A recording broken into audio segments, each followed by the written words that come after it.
remember that there's three different forms of a linear equation. So sometimes you're going to be told, graph this line, and sometimes it's going to be in slope-intercept form, and sometimes it's going to be in standard form, and sometimes it's going to be in point-slope form, and you need to know how to graph from each of those forms. So the reality of it is to graph a line, all you need are two things. You need a slope, and you need a starting point. Or the other thing you can have is just 2 points. Because if you have 2 points, you can connect them and make a line. You don't even need to know the slope. As long as you have 2 points, you just connect them with a straight edge. All right, so let's look at that. If I have an equation in any one of these forms, I should be able to graph it.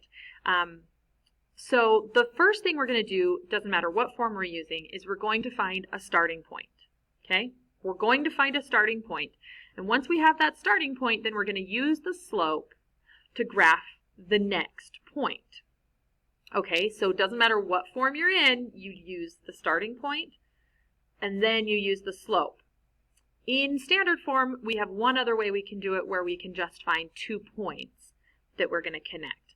But either way we can do it. So let's take a look at how that works with slope-intercept. So we need to find our starting point. Actually, so let's say we need those two things, right? We need our slope, and we know our slope equals 2. And we need a starting point. Well, this is in slope-intercept form, which tells us that 3 is the y-intercept. So our starting point is 0, 3, because that's where it crosses the y-axis. So I can go here to 0, 3. That's my starting point. And then I have a slope of positive 2, which means I go positive 2 and positive 1. Okay, because I want to go positive, positive, so that I end up positive. Positive 2 and positive 1 goes right here. Positive 2, positive 1. Positive 2, positive 1. What if I can't go that way and I need to go the other way? Well, it needs to be positive 2, right? So I can go negative 2, negative 1. Sorry, negative 2, negative 1. Because negative 2 over negative 1 gives me positive 2, doesn't it? Right, so I can either go positive, positive, or negative, negative. Either way, I'm going to get a slope of 2. So then I just connect the dots. You really only need 2 points if you have a straight edge, but if you don't have a straight edge, I would do 3 points so that you can make sure you keep your line straight.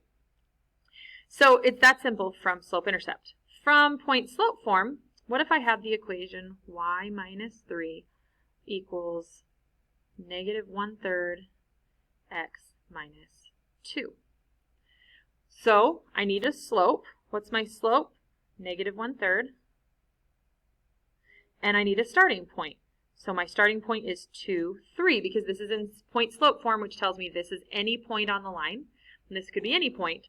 Now I just graph it. So I find my starting point, which is 2, 3, over 2, up 3, 1, 2, 3. There we go. And then I use that slope to graph it. So this is negative 1/3, which means I have to go negative, positive, or positive, negative. Okay? Does that make sense? To get a negative, I have to go negative at least once, and only once. So from here to go negative 1/3, I go down 1. So negative 1, positive 3. Negative 1, positive 3, because that'll give me a negative. Or I can go positive 1, negative 3. That still gives me a negative. So down 1, negative 1, positive 3. 1, 2, 3. Negative 1, positive 3. Okay, once I have my 3 points, since I'm not using a straight edge, I can just go ahead and graph it. All right, finally, what if I have it in standard form? I have 2x plus 3y equals 6.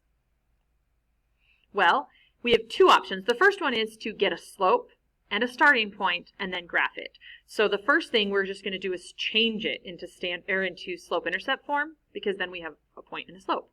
Okay, so I subtract 2x from both sides, and I get 3 equals negative 2x plus 6. I divide by 3, and I get y equals negative 2/3 x plus 2. So I now have a slope of negative 2/3, and I have a starting point of 0, 2, because this is in slope-intercept form. So I can just go and I can graph it from there. There's positive 2. And now I'm going to go negative 2/3. So again, I have to go negative, positive, okay? And we do rise over run. So the 2 is negative 2, positive 3. 1, 2, 3.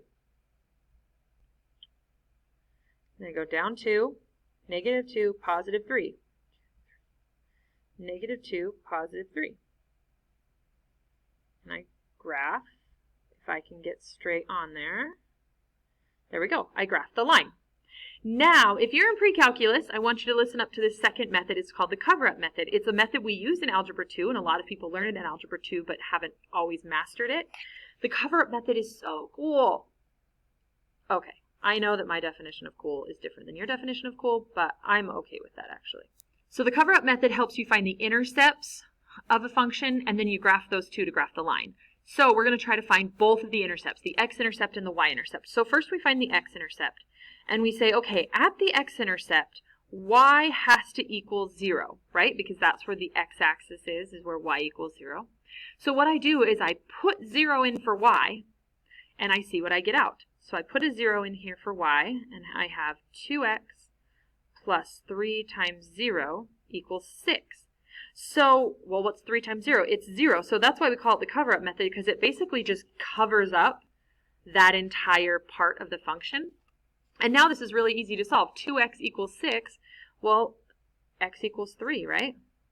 So we know our x-intercept is 3, 0. So that's 1 point, right? We need 2 points to graph a line. So we can do the same thing for the other side.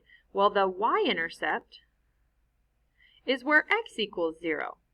So I can go in here and I can say, all right, 2x, which is 2 times 0, plus 3y equals 6. And again, since the 0 just basically cancels everything out, I basically am just covering that up. And I say, all right, what's 3y equals 6? Well, that would be y equals 2. So what I'm saying is that when x equals 0, y equals 2. So my second point is 0, 2. So now I have 2 points and I can graph this line. So even though I don't have a slope, I could find the slope if I wanted to, but even though I don't have a slope, I can graph this line. So it says 3, 0, 1, 2, 3, 0. Oh, look, I've actually already graphed that point. And 0, 2. Oh, look, I've graphed that point too. And then, bam, we graph the line. So the cover-up method is a really quick way of using standard form to graph. And it is slightly more advanced. So if you're in Algebra 2 and it's really like hurting your brain, go ahead and just switch into standard, or from standard into slope intercept and graph that way. But this is a great thing for